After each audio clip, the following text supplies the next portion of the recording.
할렐루야. 할렐루야. 우리 옆에 분 인사하실까요? 축복합니다. 네, 반갑습니다. 축복합니다. 네, 지난주 말씀 기억나세요? 예수님이 성전을 뒤엎으셨던 것 기억나시죠? 성전에서 있어야 되는 한 가지는 무엇이냐? 성전에는 하나님의 임재가 있어야 된다. 기억나시죠? 성경은 하나님의 형상대로 지음받은 사람을 하나님의 전이라고 합니다. 그러니까 성전은 교회 건물, 그거는 1차적인 의미요. 두 번째, 교회 공동체가 하나님의 성전인 줄 믿습니까? 아멘.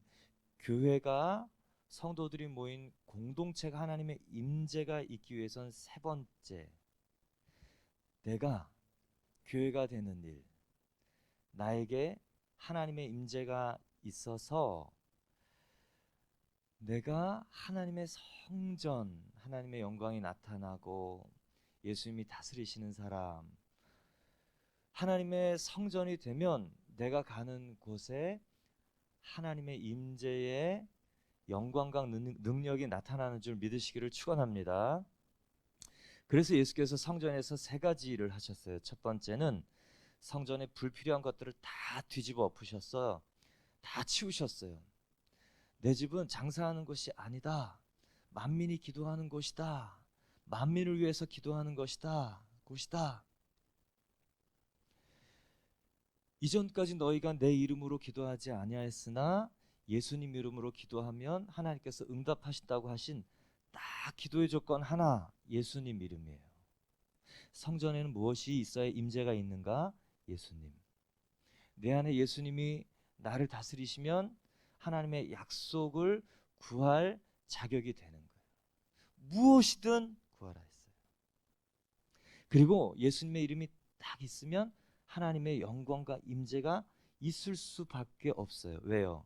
예수님은 하나님이세요. 그리고 예수님은 우리 인간과 하나 되기 위해서 성전에 막힌 것들을 다 치우셨어요. 저 여러분, 하나님께서 치우라고 얘기하시는 것들이 어떤 게 있습니까? 오늘 본문은 동일하게 사두개인들을 통해서 우리 안에 걸림돌 막힌 그것들을 하나님께서 치워가시는 것을 보게 돼요. 막힌 것들이 치워져야 하나님의 임재가 있다. 그게 이제 첫 번째 지난주에 예수님께서 하셨던 일이에요. 그래서 예수님은 그거를 성전에서 치우는 것으로 하셨지만 예수님은 정말 하나님과 인간 사이에 막힌 것을 무엇으로 하셨습니까? 자신의 육체 십자가의 피로 하나님과 인간 사이에 막힌 것들을 다 허물어 내셨다. 성전은 어떻게 하나님의 임재가 있어요? 어떻게 내 안에 하나님이 나와 함께 영원히 살 수 있어요? 예수님의 보혈, 십자가의 피. 사람의 피는 3일 지나면 굳고 말라요. 근데 예수님은 누구냐? 하나님의 아들이에요. 2000년이 지나고 그리고 대한민국에 있지만 예수님의 피는 하나님의 속성과 똑같아요. 하나님은 영이시니 눈에 보입니까? 안 보이죠. 똑같아요. 예수님의 피, 하나님의 속성을 그대로 가지고 있는 예수님의 피 눈에 보일까요? 안 보여요. 근데 하나님이 어디나 계시고 섭리하시는 거 압니까? 예수님의 피도 어디나 있는 거 아세요? 그래서 그것이 나에게 효력을 발휘하기 위해서 인간에게 딱 하나 필요한 것 있어요. 예수님이 나를 위해서 죽으셨다는 그 믿음, 그 믿음이 그 보혈을 나에게 작용하게 해서 나와 하나님 사이에 막힌 것들을 치워내시고 하나님의 임재가 있게 하시는 거예요. 두 번째, 예수님께서 성전에 하셨던 두 번째 일은 뭐예요? 맹인 다리 저는 자들을 고치셨어요. 맹인 다리 저는 자들이 성전 안에 올 수 없었어요. 그때는. 몸이 불편한 것은 몸이 불편한 것인데 이 사람들은 이 일을 하나님의 제사를 드릴 때 제물의 조건이 두 개 있었습니다. 첫 번째는 뭐죠? 네, 마스크를 다 쓰시고 얘기를 하셔갖고 뭐라고 그러는지는 모르겠어요. 네, 하여간 예, 그렇습니다. 첫 번째 조건이 뭐냐? 흠없고 점없는 깨끗한 예물이라고 알고 계신데 그게 아니에요. 첫 번째는 내 거, 내가 집에서 기른 것 중에, 요게 첫 번째입니다. 내 소유물, 내가 가장 애지중지 아끼는 것. 그래서 하나님이 가장 아끼는 독생자를 예물로 주신 거예요. 그게 제물의 첫 번째 조건이에요. 하나님이 가장 아끼시는 그 외아들, 독생아들. 그리고 제물의 두 번째 조건이 저와 여러분이 알고 있는 흠없고 점없는, 흠이 없는. 그래서 예수님이 흠이 없는 완전한 제사를 드려서 모든 사람의 죄를 다 사할 수 있는 깨끗한 제물이었어요. 그래서 그 당시에는 흠이 있는 사람이 성전 앞에 나갈 수 없다. 그래서 맹인, 다리 저는 자들이 하나님 앞에 나갈 수 있어요, 없어요? 성전에 올 수 있어요, 없어요? 없어요. 근데 예수께서 그 대제사장 바리새인들이 장사를 하고 있는 그곳, 장사할 뿐만 아니라 맹인 다리 저는 자들을 세워서 못 들어오게 하는 그곳에 그 사람들을 고치셨다. 이건 뭔지 아세요? 하나님 앞에 나올 수 있는 자격으로 회복시키셨다. 그 일이 얼마나 큰 어려움이든, 얼마나 큰 핸디캡이든, 얼마나 큰 중독이든, 얼마나 큰 상심이든, 가슴 아픈 일이든, 여러분, 예수님이 고치신 그 고침은요, 그냥 고친 게 아니에요. 예수님의 생명의 피 보혈로 고친 거예요. 그래서 보혈이 닿아진 사람마다 그 마음이 회복되고 삶이 회복되는 이유는 그 보혈로 생명이 들어가서 영이 살기 때문에 그런 거예요. 성전에서 두 번째 있었던 일을 회복시키는 거예요. 마음이 상하기 전에 육신이 상한 자들이 있어요. 육신이 상하면 뭐가 상하는지 아세요? 마음이 상해요. 마음이 상하면 그 관계는 다 상해가는 거예요. 가족이요? 쑥대밭이 되는 거죠. 그래서 예수께서 이 성전에서 이 사람들을 고쳐서 하나님 앞에 나올 수 있는 사람들로 변화시킨 거예요. 그리고 세 번째, 성전에서 했던 세 번째는 대제사장과 서기관들이, 어린아이들이 소리질러 호산나 다윗의 자손이여. 정말 성전에서 해야 될 일은 무엇인가? 우리 자녀들에게 호산나 다윗의 자손. 다윗의 자손이라는 뜻은 무엇일까요? 메시아라는 거예요. 하나님이 약속하신 언약의 그분이라는 거예요. 그분을 붙들면 구원받는다는 것이 성전에서 선포되는 것이다. 정말 교육이 뭔지 아세요? 오늘은 여기 가정에 대한 얘기가 나오는 본문이에요. 가정, 그리고 상속, 자녀, 그리고 결혼, 제도. 결국 하나님께서 가정을 주신 이유가 뭔가 오늘 설명을 하는데, 성전 안에서 해야 되는 것은 무엇인가? 남녀노소 관계없이 특별히 자녀들에게 예수 그리스도가 하나님의 아들이시고, 그리고 이 세상을 다스리고 구원하실 수 있는 유일한 분이 누구인가? 좋은 대학 가고 좋은 회사에 다니고 출세하는 게 우리의 구원인가? 아니요. 하나님의 임재가 있으려면 정말 우리 자녀들이 호산나 다윗의 자손이여, 당신은 메시아이신데 나를 위해서 죽으신 바로 그분입니다. 그 마음 성전에 이 신앙 고백이 있을 때 하나님의 영광이 있어서 그 사람을 통해 하나님의 일을 나타나세요. 그렇게 성장한 사람은요, 감옥에 가도 총리 요셉이 돼요. 그렇게 신앙 고백이 있는 사람은 다윗처럼 죽은 개처럼 막 공권력 3,000명의 강력한 군사들을 사울이 잡으러 다녀도 그 사람은요, 거기서 예배자가 되고 하나님의 리더십으로 훈련이 되고, 그리고 가치 있는 비루한 사람, 원통한 사람, 마음이 상한 사람, 괴로운 사람, 그 사람들을 다 예배자들로 회복시켜요. 그 사람들이요, 환난 당한 자, 사회 부적응자, 돈 없어서 도망사 온 사람, 뭐 진짜 이 살인하고 도망 온 사람, 체제 부적응자, 그 사람들이 나중에 어떻게 돼요? 다윗의 왕국의 기틀을 만들고 하나님의 기름 부음 있는 나라를 이루어가고 다스려가는 사람들로 변해요. 우리 자녀 교육에 무엇이 먼저 있어야 되는가? 좋은 열매가 있으면 모든 게 다 패스. 좋은 성적 받으면 패스. 우리 그러잖아요. 그 일을 하면 그거 해줄게. 다른 건 괜찮아. 아니에요. 우리가 그렇게 성장할 수밖에 없었죠. 대한민국 50년대 폐허됐어요. 우리 부모들, 부모 세대 죽을 둥 살 둥 새롭게 재건하는 한강의 기적을 이루었어요. 그리고 우리는 정말 보고 배운 게 뭐냐면 먹고 살고 입고 신분 상승하고 잘 살고 편하게 살려면 어떻게 해야 되는가? 열심히 땀 흘려 일한 부모님을 통해서 우리가 누리고 배운 것, 나는 공부만 잘하면 돼. 나는 저것만 잘하면 돼. 근데 성경은 그렇지 않아요.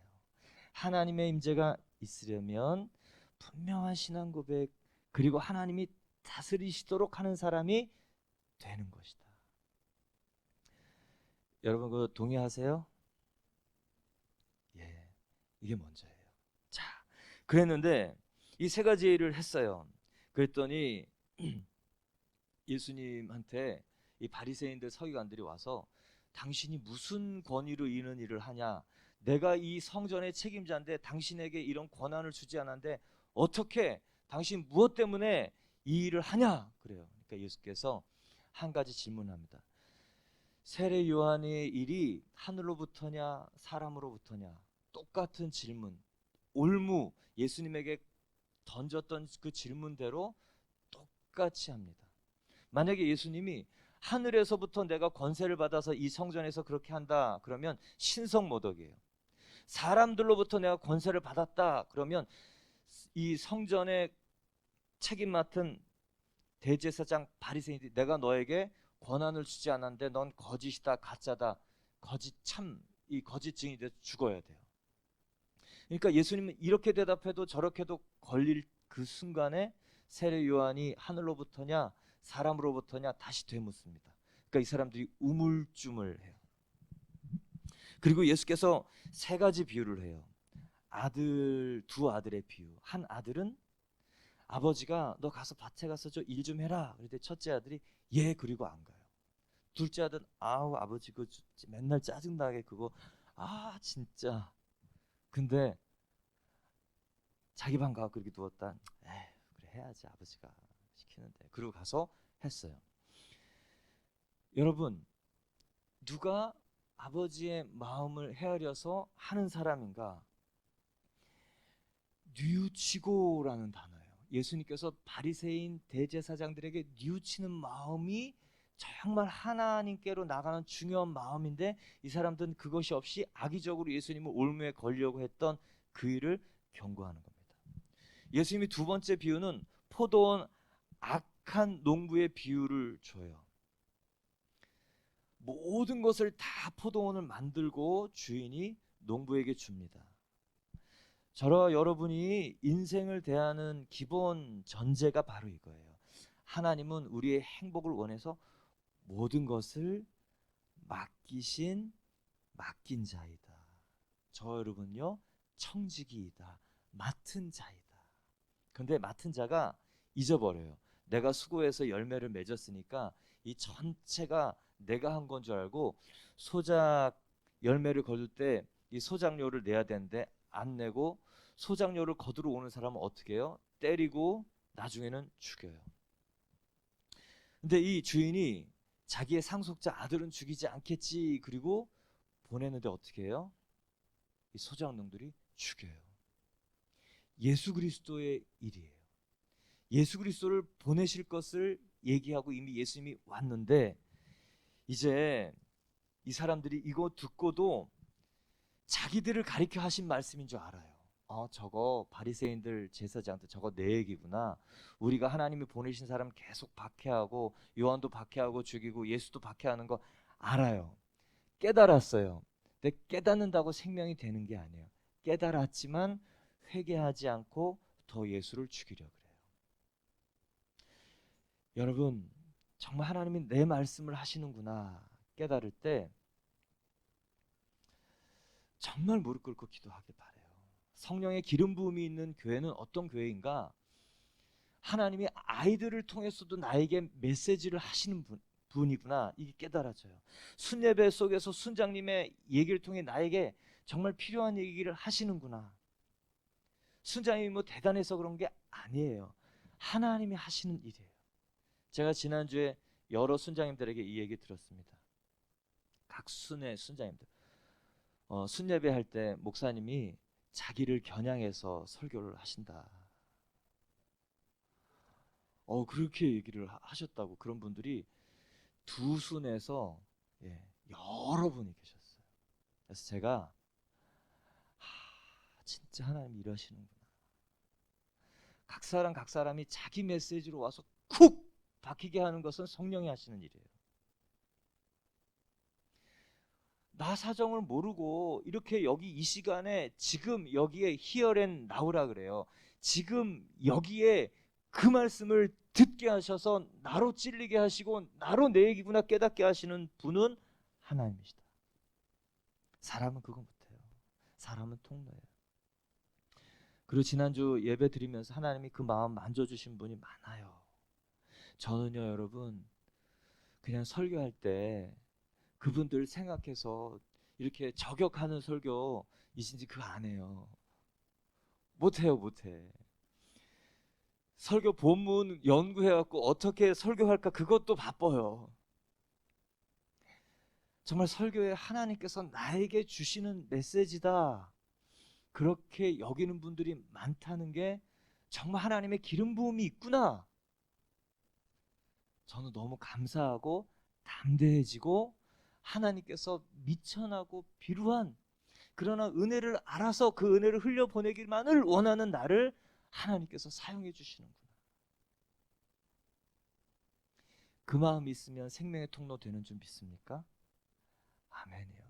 제가 잘난 척 얼마나 해봤겠어요. 제가 핸디캡이 무슨 핸디캡이 있냐면 2등 컴플렉스가 있어요. 2등 컴플렉스. 이렇게 A그룹인데요. 탑 1등을 못 해봤어요.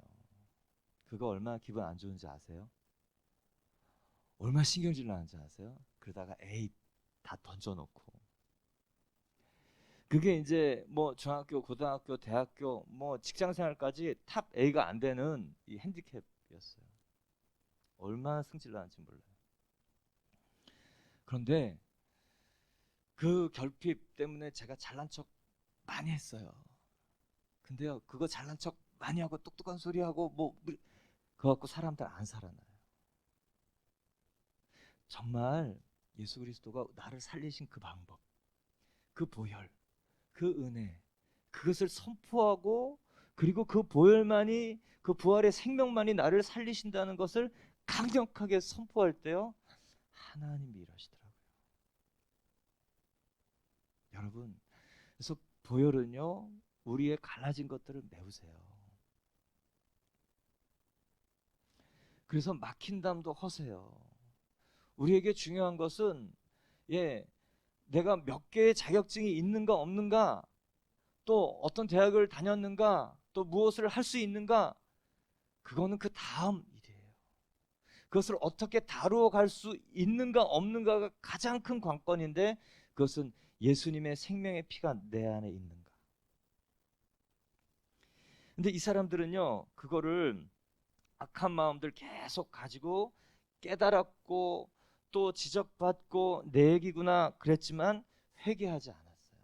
사실 그게요, 우리 안에 십자가에서 죽어야 하는 에고, 옛사람의 본성, 내가 하나님 자리에 앉으려고 했던 마귀의 중심, 똑같은 거예요. 그게 십자가에서 딱 꺾어져야 예수님이 다루시는 거예요. 믿습니까? 아멘. 맞아요. 그래서 이 십자가는요, 예수님이 죽으셨지만 내가 죽어야 되는 곳이지만 예수님이 함께 나와 함께 죽어주신 곳이야. 그래서 내가 죽은 곳이에요.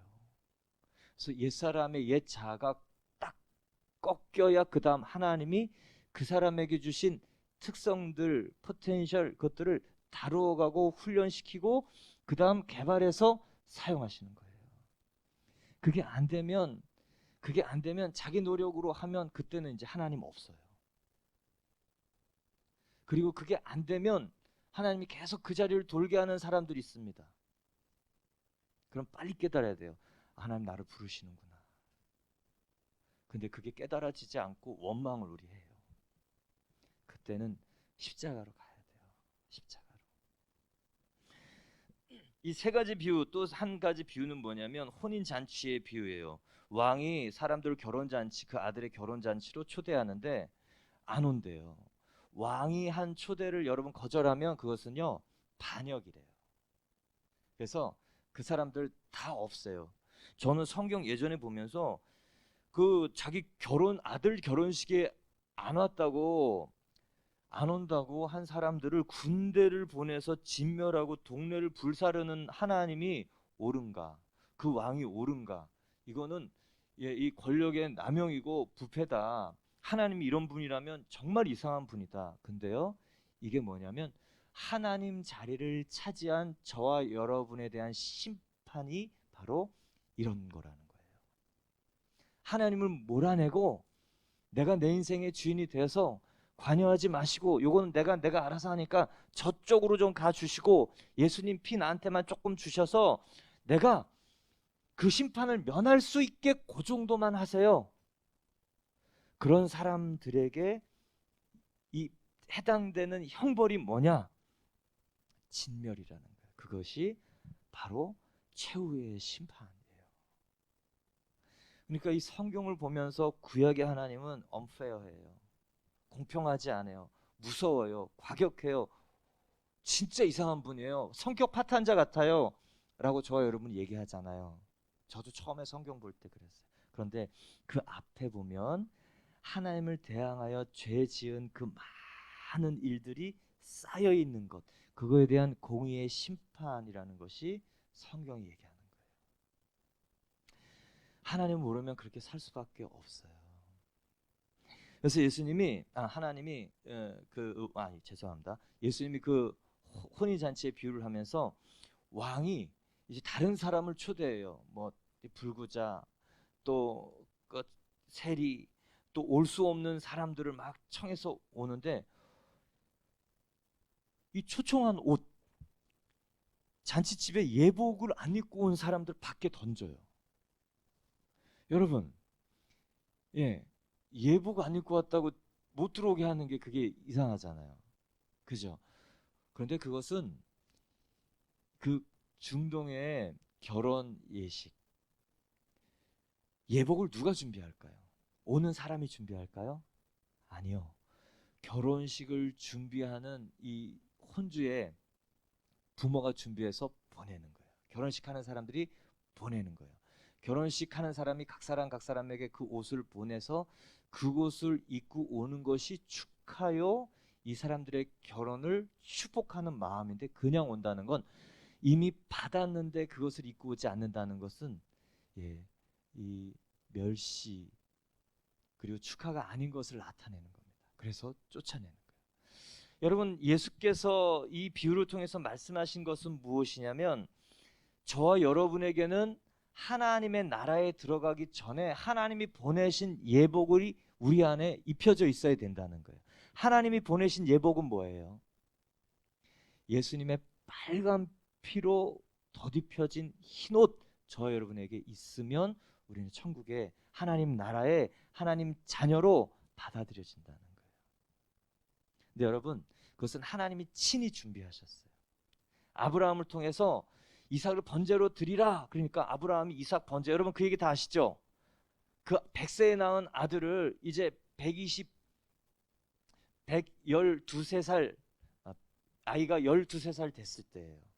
그러니까 아브라함이 110세 조금 넘었을 때 번제로 드려서 묶어놓고 이렇게 가려고 그러는데, 그 아들이 이제 12살이 조금 넘은 아들이, 아버지, 번제할 땔감도 있고 칼도 있고 뭐 다 있는데 재물은 어디 있습니까?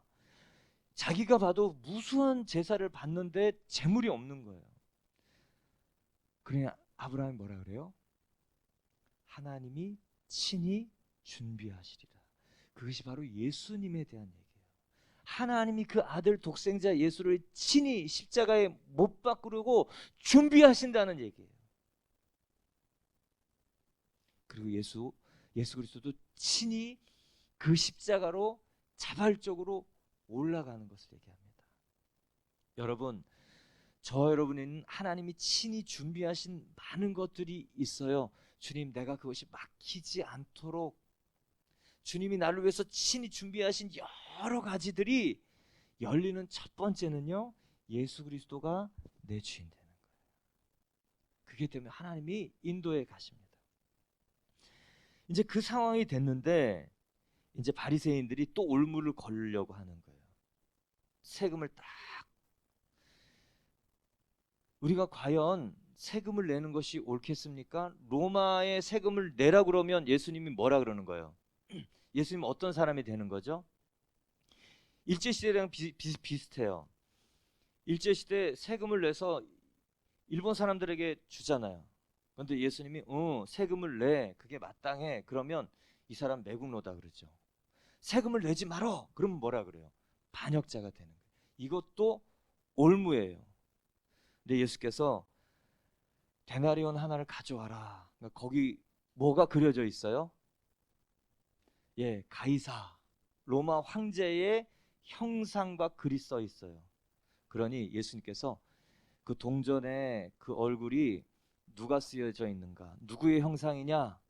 가이사의 것이면 가이사에게 주고 하나님의 것이면 하나님에게 줘라. 이 얘기는 뭔지 아세요? 동전, 그렇지, 가이사의 이름표, 가이사의 형상이 있으면 가이사의 거지만 사실은 모든 것이 하나님의 것이다. 왜? 저 여러분은 누구의 형상 따라 지음 받았습니까? 하나님의 형상이에요. 가이사의 형상이 있으면 가이사에게 주는 것처럼 저 여러분이 하나님의 형상대로 지음 받았기 때문에 하나님 거라는 거예요. 근데 그냥은 안 돼요. 가이사의 형상과 글이 적힌 것, 저 여러분 안에 글, 말씀, 말씀이 이 안에 새겨져야 하나님의 형상으로 회복돼서 드려지는 거예요. 그게 뭐냐면요, 말씀이 육신이 되신 예수님이 우리 안에 적혀 있으면, 그 마음 신비에 예수님이 적혀 있으면, 여러분, 세상은 하나님께서 무엇으로 창조하셨죠? 말씀으로. 빛이 있으라. 여러분 그거 믿으세요? 이렇게 고등동물이고 복잡하고 이 조직, 이 기능, 그리고 인간의 마음, 이게 굉장히 심오하고 복잡하잖아요. 이게 무생물이 빅뱅 이론 빵 터져갖고 고등동물로 질서 있게 체계가 잡혀간다고 여러분 믿으세요? 저는 예수님 믿기도 전에 고등학교 때 그 진화론은 믿을 수 없었어요. 빅뱅, 이 폭발은요 질서에서 무질서로 가는 거예요. 그런데 인간은 무질서에서 고등동물의 최고의 질서가 됐다라고 얘기하는 그 빅뱅 믿을 수 없어요. 성경, 누군가 완전한 분이 만들지 않으면 나는 이렇게 만들어질 수 없다. 태초에 하나님이 말씀으로 만드셨어요. 그리고 말씀으로만 사람을 생명되게 하실 수 있어요. 이 땅의 모든 것에 생명을 부으신 것은 말씀이에요. 그래서 사람이 살아나는 것도 말씀이에요. 가이사의 형상과 글이 적혀 있으면 가이사에게 드려지는 것처럼 하나님의 형상으로 만들어진 사람은 하나님의 말씀으로만 살아나요. 다른 거 살아나지 않습니다.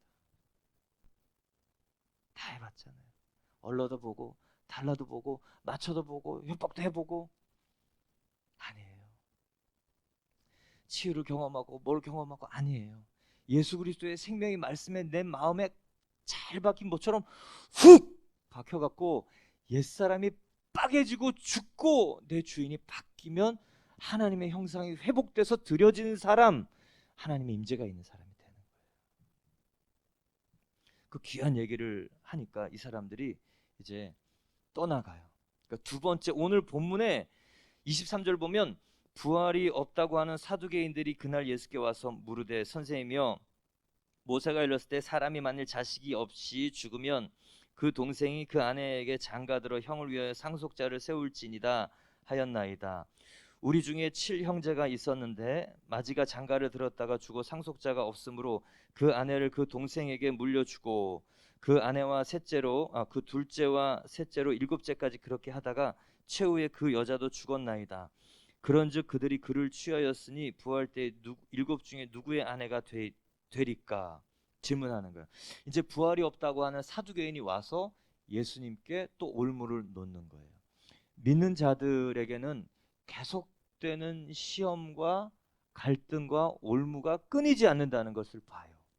여러분, 나에게 계속 일어나는 갈등은 뭐냐? 나를 넘어뜨리고 시험하는 것들이에요. 근데 하나님은 왜 그것을 허락하실까요? 시험을 참는 자는 복이 있죠. 시험을 통과하는 자는요, 복을 흘려보내는 사람이 돼요. 그래서 계속되는 갈등, 그리고 갈등 우리 일으키지 않기 위해서 어떻게 해요? 대부분 묻어두잖아요. 표면화시키지 않고 어떻게든 절충안으로 해서 그냥 가려놓잖아요. 근데 예수님이 성전에 들어가서 그것을 다 엎어서 뚜껑을 여신 거예요. 여러분, 갈등의 뚜껑이 열리면 혼란이 와요. 여기 성전에 혼란이 와서 예수를 잡아 죽이려고 하는 거예요. 근데 예수께서요, 슬픔을 묻어놓고 천국은 차차차 이런 거 아니라고 하는 거예요. 그 근본적인 것부터 다 드러내서 갈등을 통해서 예수님이 성경과 능력을 알려주시고 이 사람이 하나님을 신뢰할 때 어떻게 변화되는 것을 가르쳐 주시고 그렇게 회복시키는 것을 알려주세요. 여러분 안에 계속 갈등되어지는 것이 있다. 그러면 사단이 여러분을 넘어뜨리는 거예요. 근데 더 중요한 것은 하나님이 그것을 왜 허락하셨을까예요. 하나님이 그것을 잘 해결하길 원하신다. 하나님이 그것을 통과해서 그것을 다룰 수 있는 사람이 되기를 원하신다. 그래서 여러분, 그냥 갈등 일으키지 않고 우리 그냥 묻어놓는 거 있잖아요. 성령이 임하면요, 그게요 그냥 묻어둬서는 안 되겠다, 이런 마음이 들어요. 성령이 임하고 하나님 확신이 줄 때, 하나님 확신이 있을 때, 기도하고 하나님께 마음을 받을 때 그것을 여시도록 간구하고 하나님 것을 표면 위로 드러내 주세요. 그러면 여러분 무슨 일이 생기는지 아세요? 갈등이 와요. 혼란이 와요. 믿음으로 옳은 것을 옳게 하고자 딱 써서 하나님의 마음을 받고 그 일을 하나님의 기준대로 하고자 하면 반드시 하나님 이기게 하십니다. 그 과정에서 이 사람은 하나님의 기준이 생기고 하나님의 담대함이 생기고 하나님의 영이 충만해지고 승리의 이 일들이 채워지면 이 사람은 군사가 되는 거예요. 오늘 예수님 보면 계속 일어나는 올무. 여러분, 시험을 참는 자는 복이 있습니다. 시험을 통과하는 자는요, 이제 복을 흘려보내는 사람이 되는 거예요. 하나님은 그것을 기대하고 예수께서 계속 시험 받게 두시는 거예요. 근데 이 질문의 주제가 뭐냐면, 이 올무의 주제가 뭐냐면, 부활이 없다고 하는 사두개인의 말도 안 되는 이 추측, 이 가상 시나리오예요. 사두개인은 좀 전에 얘기했던 바리새인들과는 대각이에요. 근데 이 사두개인은 어떤 사람들이냐면 사내들인 공의회의 많은 요직들을 가지고 누리고 있는 현실주의자입니다. 이 사람들의 특징은 부활이 없어요. 부활은 뭐예요? 내세예요. 죽은 다음에 무엇이 있다라고 얘기하면 심판이 있다고 얘기하고 죽은 다음에 뭐 있다고 얘기하면 현재를 어떻게 살아야 돼요? 겸손하게 생각하며 나중에 심판자가 너에게 이렇게 했다 다 봤어. 내가 다 보고 있었는데 그때 나중에 한꺼번에 정산한 날이 오잖아요. 그러니까 싫은 거예요. 현실주의자, 현재 가지고 있는 권력, 그리고 현재 누리고 있는 그 재정적인 축복, 사회적인 축복, 그것이 최고야. 그러니 신학도 미래가 있으면 안 돼요. 현실주의자들의 선택, 그래서 여러분, 내 안에 욕심이 신학을 만들어내기도 해요. 신학을 변화시키기도 해요. 그래서 정말 중요한 건 이 욕심의 자아인 내가 바뀌어야 되는 겁니다.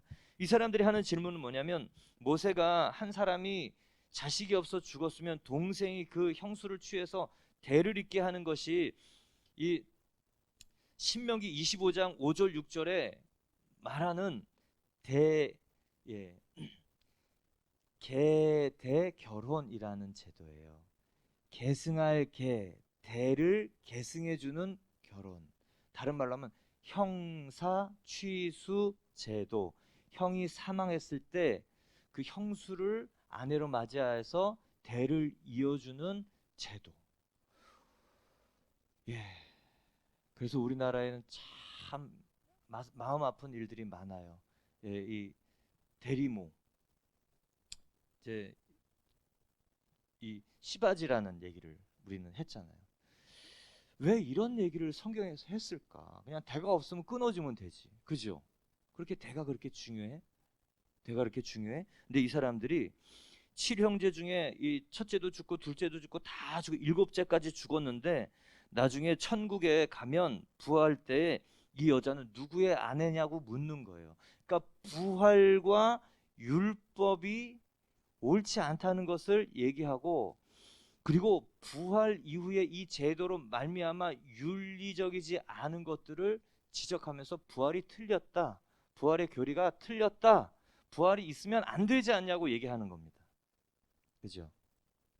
그러니까 예수께서 이렇게 대답하는 거예요. 29절, 예수께서 대답하여 이르시되 너희가 성경도 하나님의 능력도 알지 못하는 고로 오해하였도다. 여러분, 왜 신명기에 하나님께서 신명기 5장 25장 5절 6절에 그렇게 그 법을 주셨는지 아세요?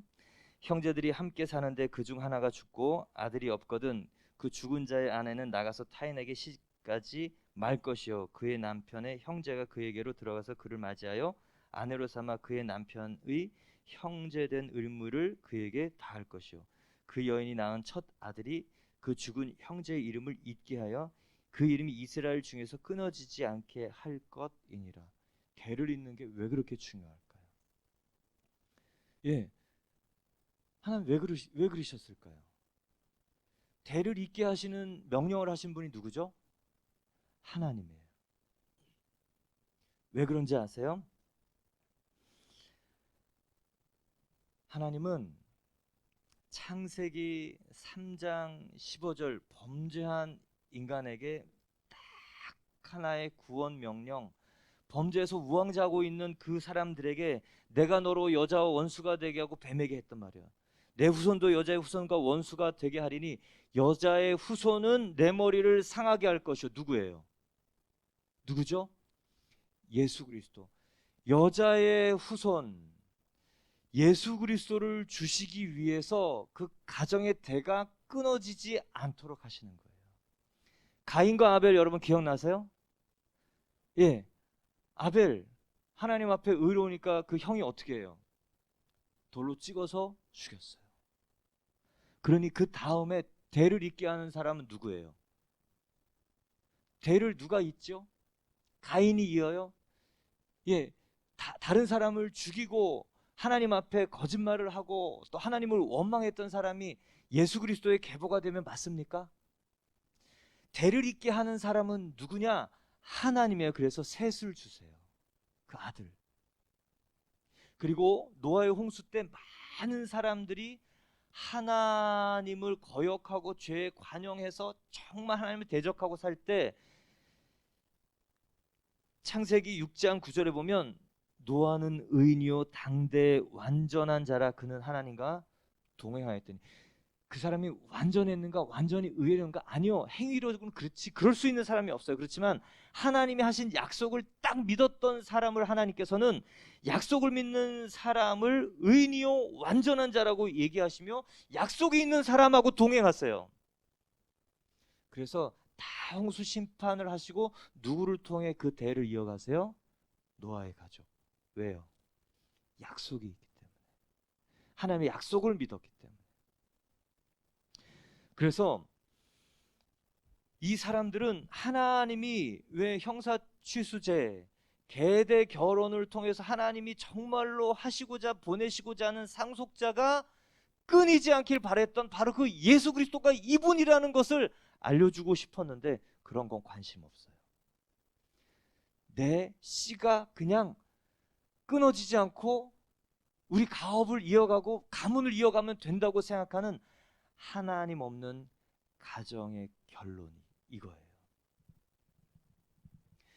계대 결혼, 형사취수제 하나님께서 기대하셨던 것은 이스라엘 백성 중에 대가 끊어지지 않아서 그 예수 그리스도가 올 수 있는 길을 마련하신 건데, 예수님 하나님께서 보내시고자 하는 그 사람에 대한 개념 자체가 무수히 얘기했는데도 없으니 그 이 말 뜻을 해석을 못하고 인간적인 그런 계승만을 하는 그런 일이 생겼어요. 그래서 여러 가정에 여러 아픔들이 일어납니다. 제가 만났던 한 자매는, 목사님 저는 더러워요. 왜요? 교회 오래 다녔어요. 그래서 결혼을 했는데도 남편하고 아이를 안 낳아요. 신기하잖아요. 그래서 왜요? 아버지가요 세컨드를 맞이하셨어요. 그러면 안 되는 거잖아요. 저는 그 첩의 아들이에요. 딸이에요. 그러더라고요. 자, 그게 그 인생의 정체성. 이 여인은 예수님을 몇십 년, 40살도 넘어서 몇십 년 믿었는데 이전 것은 지나갔으니 보라 새 것이 되었도다.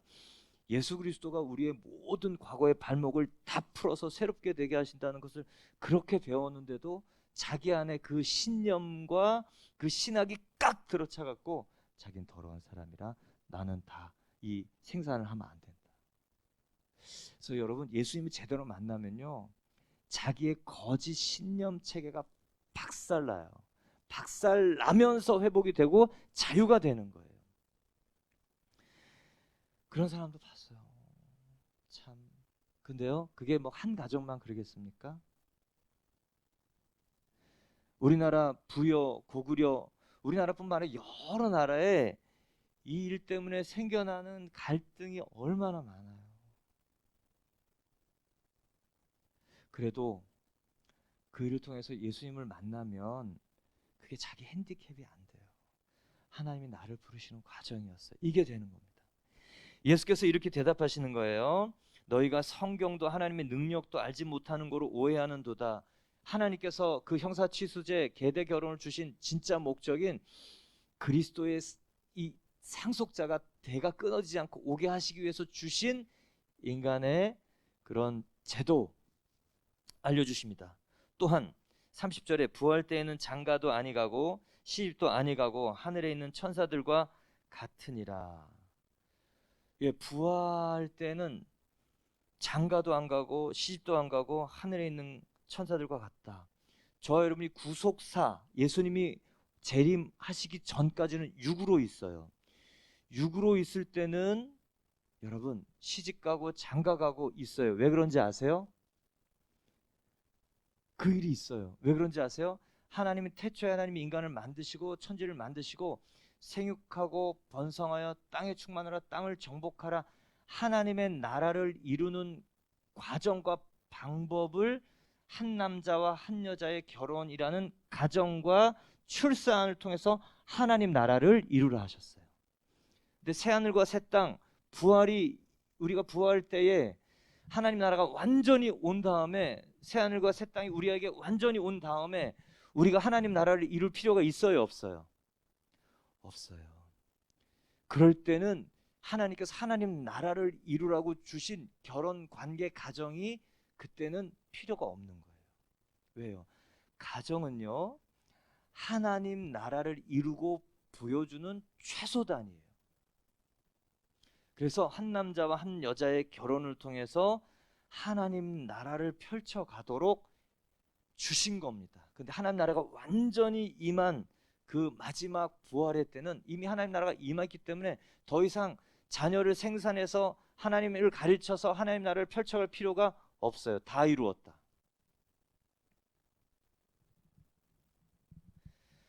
그 다음에는요, 육의 몸이, 구속사에는 우리 육의 몸이 있잖아요. 이게 이제 벗어지고 예수님이 부활하신 그 영의 몸을 입는 거예요. 그래서 천사들과 같은 영의 몸이 되는 거예요. 그리고 하나님 나라가 완전히 이루어졌기 때문에 결혼하고 시집가고 장사하는 일이 없어요. 근데 여기서 중요한 메시지가 있습니다. 이 땅의 가정에서 해야 할 일이 뭐냐예요. 우리가 예수님이 재림하셔서 완전한 구속사가 이루어지기 전에 한 가정은 뭘 해야 하는가? 하나님의 임재가 있도록, 하나님의 임재가 있도록 그 걸림돌들 치워서 남편과 아내 사이에, 그리고 부모 사이에, 그리고 자녀들에게 있는 하나님께 걸림돌이 되는 것들을 치워가는 것이 부모가 할 첫 번째라는 거예요. 그게 안 되면 하나님께서 가정을 주신 것이 의미가 없고, 세상을 잡고 세상 성공을, 축복을 위해서 우리 자녀를 그냥 키워가는 부모가 되는 거예요. 안타깝게 지금은요, 하나님을 잃어버려서 세상이 이 안에 주인 되어서 믿는 부모들도 동일하게 이 아이에게 정말 너는 다른 것 아무것도 안 해도 좋다. 학교 안 가도 좋고 대학에 안 가도 좋고, 너가 예수 그리스도 앞에 정말 네 인생을 드리는 그 일이 있은 다음에 하나님께서 너를 풀어가실 것이다. 이거 얘기할 수 있어야 돼요.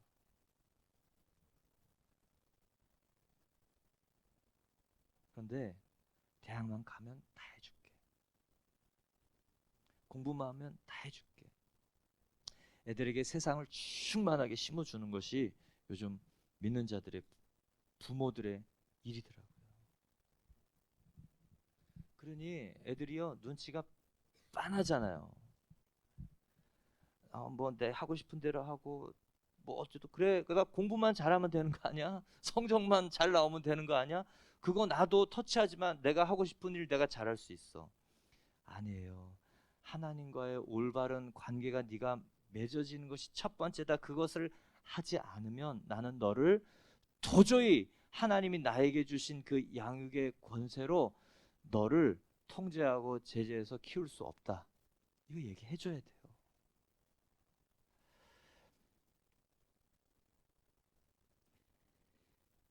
왜요? 가정의 기본적인 목적이 뭐냐? 하나님의 나라를 이뤄가는 거예요. 그래서 하나님 나라가 완전히 오시는 이 재림 때는 결혼 제도가 필요가 없는 거예요. 부모님들이 이거 해야 됩니다. 근데 그 아이가 어떤 게 재능이 있을까? 또 어떤 거 하면 기뻐할까? 그러면서 우리가 자녀 중심으로 다 키우잖아요. 그죠? 네. 그래서 자녀가, 예, 하나님을 멀리 멀리 떠나는 겁니다. 그래서 성공했어요. 세상적으로 좋아요. 세상적으로 성공했는데 영원한 불모 심판에 가면 여러분 좋겠습니까? 성경은 한 번 죽는 것은 사람에게 정해진 것이요 그 후에는 심판이 있다고 명백히 얘기하잖아요. 성경은 다 사실이에요. 제가 중국에서 일어나는 그 일들 보고, 야, 성경 다 사실이구나. 저는 무리를 걷는 베드로 못 믿는다 그랬잖아요. 지난주 그 한 아픈 분 기도할 때 머리랑 엉덩이만 대놓고 몸이 이렇게 활처럼 이어서 붕 뜨더라고요. 저는 중국에서 기도할 때 저희 심장 아픈 집사님 바닥에서 40cm 붕 떴다는 얘기 제가 맨날 하죠. 왜 맨날 하는지 아세요? 볼 수 없고 믿을 수 없는 광경을 봤기 때문에 그래요. 여러분 한번 보세요 그거를. 전혀 그때요, 같이 있던 옆에 있는 집사님들하고 눈을 마주쳤는데 집사님들이요, 표정이 내가 저 표정이겠구나, 막 입이 안 나오면 눈이 이래서. 그 다음부터 제가 그 다음 주일부터 예수님이 하나님이 살아계십니다, 성경은 다 사실입니다, 하나님 말씀하신 것을 이루십니다, 그러면 그 집사님들이요, 아멘! 여러분 이게 정말 죽은 사람을 살아난 부활을 본 제자들의 반응이에요. 있을 수 없는 일이 일어난 거예요. 부활이야, 사실이야, 평생 그러고 다녀요.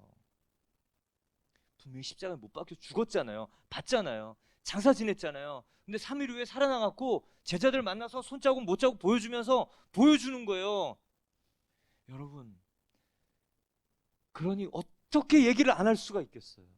어떻게 증거를 안 할 수가 있겠어요? 저는 제가 맨날 욕먹어요. 제가 40cm 붕 뜬 거 봤습니다. 우리 목사님들도 그랬어요. 저 그 얘기 그만 좀 하라고. 제가 이제 그 교회에서 우리 교회 이상한 교회로 본다고. 저 그만 좀 하라고. 성도분들도 그래요. 목사님 그 이단 같은 소리 좀 그만 좀 하세요. 붕떠가 어땠다는 거예요. 근데요, 그거 한번 보세요. 베드로가 이렇게 가볍게 깃털처럼 무리를 걸었구나. 그게 딱 되어지면 성경은 다 사실이구나. 제대로 안 믿으면 죽겠구나. 오늘 본문에 부활에 대해서 가르치면서 예수님이 무엇을 가르치시는가? 가정의 목적, 원형.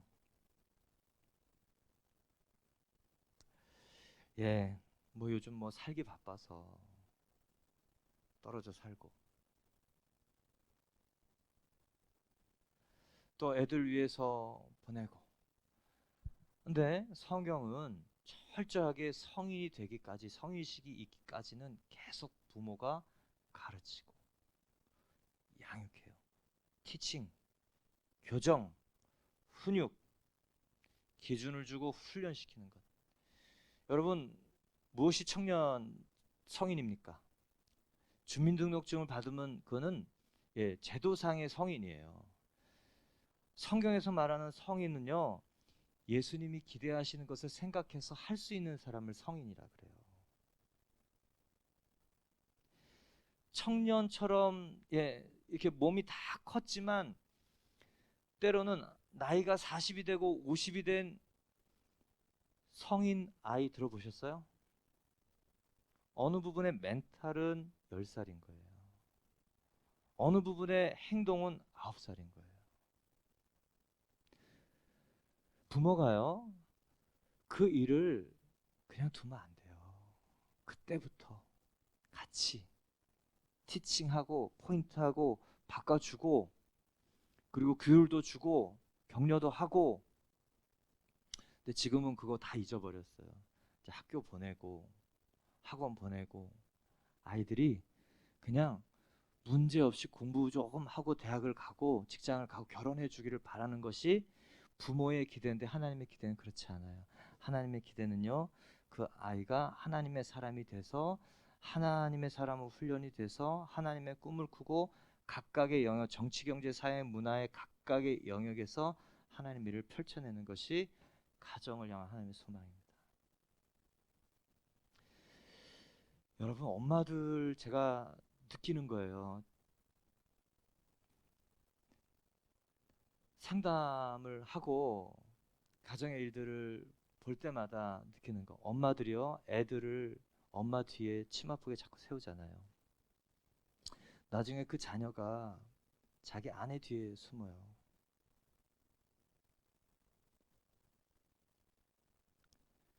아내는 속 터져요. 책임지지 않아요. 이게 가장이 될 수 있어요? 빨리 나와야 돼요. 근데 그 일을 엄마가 사랑이라는 이름으로 그 일을 하는 거예요.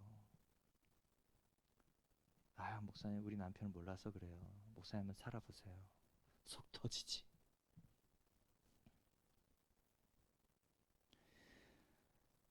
여기에 오는 많은 가정 얘기예요. 오늘 목사님 또 내 얘기 한다 그럴 분들이 여기 한 10명 이상 있는 것 같아요. 10명이 아닌 것 같아요, 지금 보면. 중요한 거는요, 남편이 하나님의 제사장이 되도록 마음을 받아야 돼요. 결정하고 하나님 나에게 주십시오. 하나님 가정을 하나님의 기준대로 세워갈 수 있도록 하나님 기준을 주십시오. 주님 덮어놓고 싶었던 거, 그리고 하나님 기준에 안 된다고 얘기했던 거, 인간적인 기준에 했던 거, 주님 드러내 주십시오. 거기서부터 여러분 부활이 시작되는 거 아세요? 여러분, 거기서부터 소망이 시작되는 거 아세요? 그 제사장이 무릎 꿇고 하나님께 기도할 때부터 가정이 살아날 그 일들이 시작되는 거 아세요? 성경은요, 권위를 따라 흘러와요. 제일 권위자 가정의 남편이에요. 남편이 조금 부족해. 아내가 맨날 앞에 끌고 가. 평생 끌다가 지쳐서 쓰러져서 죽어요. 죽으면 죽으리다. 남편 때문에 망하면 망하리다. 그 마음 있어야 돼요. 부활은 뭐냐면 하나님이 세우신 권위를 따라 죽으면 살리실 것이다. 믿으세요? 망하면 하나님께서 책임지실 것이다. 여러분, 이게 부활의 믿음이에요. 세상은요, 못 믿으면 제껴. 제끼고 네가 해. 이게 세상의 원리예요. 너라도 살고 자녀들이라도 살아야지. 근데 성경 그렇지 않아요. 믿음으로 하나님 세우신 질서를 기다리고 기도하고 마음 받으면 죽었다가도 살아나는 거예요. 믿음이란 끝까지 가야 돼요. 여러분, 끝까지 갈 마음을 갖고 기도하는 거예요. 여러분, 그게 안 믿어지는데 어떻게 신앙생활을 해서 내가 예수님이 나를 주인 되시게 하실 수가 있겠어요? 남편 때문에 목사님 집안 다 말아먹게 생겼는데 가만히 있으라는 얘기예요? 맞아요, 그거예요. 나 앉아요. 나 앉으세요. 그래도 남편이 했던 결정이 옳았다고 저는 생각해요. 그게 나와야 살려요. 난 너무 답답해. 성경을 보면 하나님은 권위를 따라 일하신다는 거예요. 잘난 엄마들이 너무 많아가지고.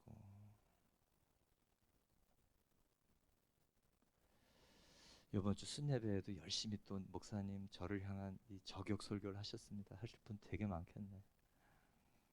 아니에요. 지금 뭐 유튜브로 저기 방송 해외 듣는 뭐 여러 가정이 그래요. 여러분, 자녀를 부모 뒤에 세우지 마세요. 하나님 앞에 세우세요. 나는 네가 다 안 해도 좋다. 그냥 살아만 다오. 아니에요. 네가 뭘 다 잘할 수 있어도 하나님 손에 붙들리지 않으면 재앙이다.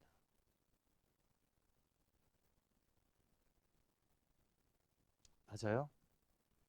맞아요. 정말 하나님이 살아계시고 하나님이 우리를 보시고 우리의 믿음을 보시고 인도하신다는 것을 믿는다면 여러분, 다르게 살 수밖에 없어요. 세상 사람들하고. 예수님이 계속 그 얘기를 성전을 이렇게 치우시면서 뉘우치고 회개하고 무릎 꿇고 하나님께 나오기를 바라고 그 마음 안에 예수님이 다스리시기를 바라는 그 마음이 계속되는 거예요. 그것이 고난주간 일주일간 예수님께서 하시는 메시지예요.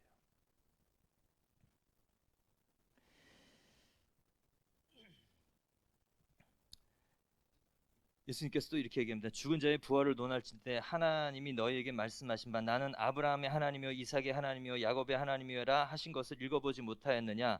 하나님은 죽은 자의 하나님이 아니요 살아있는 자의 하나님이시라. 아멘. 여러분, 아브라함의 하나님, 이삭의 하나님, 야곱의 하나님이라는 뜻이 뭔지 아세요? 언약의 하나님이라는 뜻이에요.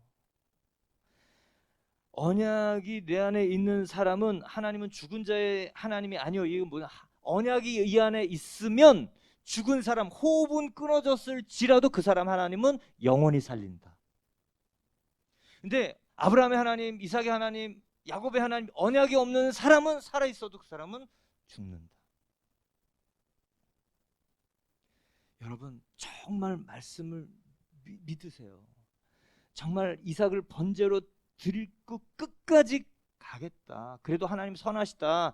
아무도 탓하지 않고 하나님께서 내 정말 거기서 나를 살리실 것이다. 믿음은요, 그 믿음대로 일하세요. 좀 끝까지 가는 사람 좀 봤으면 좋겠어요. 중간에 막 이리 삐지고 저리 삐지고 자기 슬픔 속에 빠져가지고 자기 애통해. 여러분, 부활이란 하나님이 우리 사람들요 세우시고 살리시고 이 땅을 다스리게 하실 때 연약한 사람들로 세우시지 않으세요. 부활을 믿는 사람이요 흔들리지 않아요. 단단해집니다. 언약이 있어야 돼요. 언약의 한마디로 얘기하면 뭐예요? 예수예요. 예수님이 나를 위해서 죽으시고 부활하셔서 살아계시고 그분이 나를 다스리시는 천지보다 크신 분이다. 이 안에 딱 있고 그분의 기준대로 내가 하겠다 그러면 끝까지 갈 수 있어요. 그래도 하나님 하신다. 여러분 믿음의 선한 싸움을 합시다. 기독교는 착하게 살아요가 아니에요. 조금 더 나은 인간이 됩시다가 아니에요. 죽어도 살린다는 것을 믿는 사람들이 만들어내는 삶의 열매들, 영향력들이에요. 지난주에 너무너무 감사한 일이 있었어요. 계속 이 자살을 시도하던 자매님이 안수기도 보혈기도를 받고 팔을 이렇게 올리는 거예요. 이렇게 그러면서 눈물은 막 흘려요. 예수님이 자기를 향해서 계속 이러고 있는 걸 봤다는 거예요. 흐느껴 울면서 여태까지 제가 그 자매 3년 4년 정도 만났는데 한 번도 들어보지 못했던 말 들었어요. 하나님 막 울면서 말도 못해. 죄송해요 이 얘기를 눈물을 흘리면서 막 깨달은 거예요. 하나님이 자기를 향한 사랑 깨달은 거예요. 자기가 자기 처지에 묶여서 자해하고 약 먹고 애들 돌보지 않고 뭐 협박하고 그랬던 자신이 하나님 그래도 계속 나를 향해서 기다리고 손 내밀고 살리려고 하시는 그 하나님을 본 거예요. 제가 그랬어요. 설교 때 그 다음 설교. 이 자매 이제 삽니다. 그거 하나님 사랑을 알아버리면 살 수밖에 없습니다. 그러니까요. 우리가 회개하지 않는 거는요. 그 아들을 나에게 내어주신 십자가의 예수 그리스도의 하나님의 사랑이 깨달아지지 않은 거예요. 머릿속에 있는 거예요. 그리고 그분이 나를 위해서 죽으시고 부활하신 게 알아지면요. 돼요. 살아요. 그 자매가 그 다음에 저한테 카톡을 보내왔어요. 이거는 목요일 날이에요.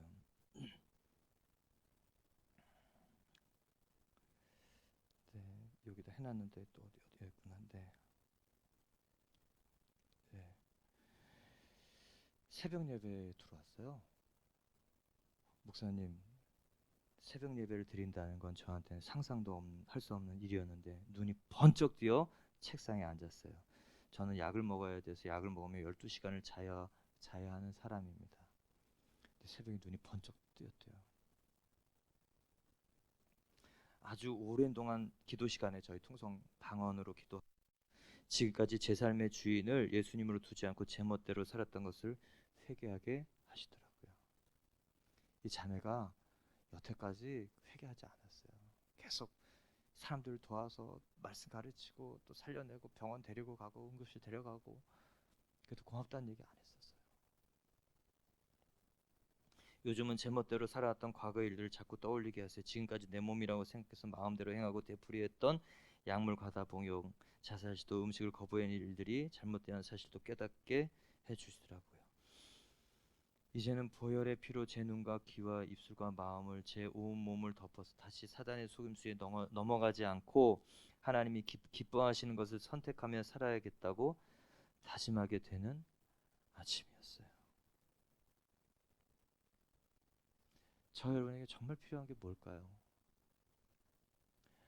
하나님 우리 아이들 우리에게 주셨다면 오늘 이 가정 정말 하나님을 우리가 신뢰하고 하나님을 신뢰하고 경외하는 아들로 딸로 세운 일을 하면 하나님이 그 아들 인도하지 못할 것 같아요? 하나님 그 자녀들 잘 키우시지 못할 것 같아요? 쓰시지 못할 것 같으세요?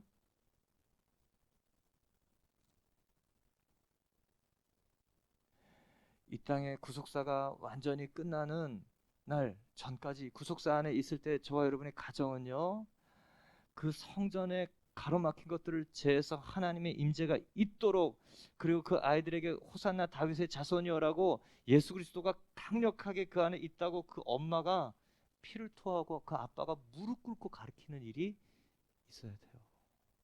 그러면 하나님이 책임지세요. 여러분 그냥 넘겨왔던 거, 넘어왔던 거, 그리고 아휴, 그래 나중에 어떻게 되겠지.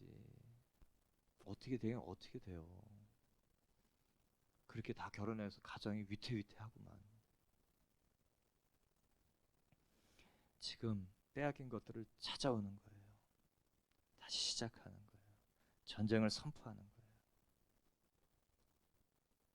그러면 언약이 이 안에 있는 사람에게 하나님 약속하신 거 있잖아요. 살아있는 자의 하나님, 예수님이 이 안에 있으면 죽어도 살겠고 무릇 살아서 믿는 자는 영원히 죽지 아니라 생명의 부활의 일을 시작하시는 줄 믿습니다. 아멘. 여러분 용기 내세요. 무엇이 정말 하나님의 기준에 옳은 것인가를 생각하세요. 그 일을 하자고 부딪히세요. 예, 기회를 주고 또 얘기하고 이것이 옳다. 난 하나님께서 옳은 것을 말하라고 너를 위탁받은 사람이다. 이게 되지 않으면 나는 잘못하는 것이다. 아멘. 예, 합시다. 하나님이 어떻게 하는지 봅시다. 그 가정을 어떻게 이끌어 가는지 봅시다. 기독교의 부활은요, 죽어서 가는 일이 아니에요. 이 현재의 생명, 소망, 능력, 이것이 나타나는 것, 우리에게 주신 것입니다.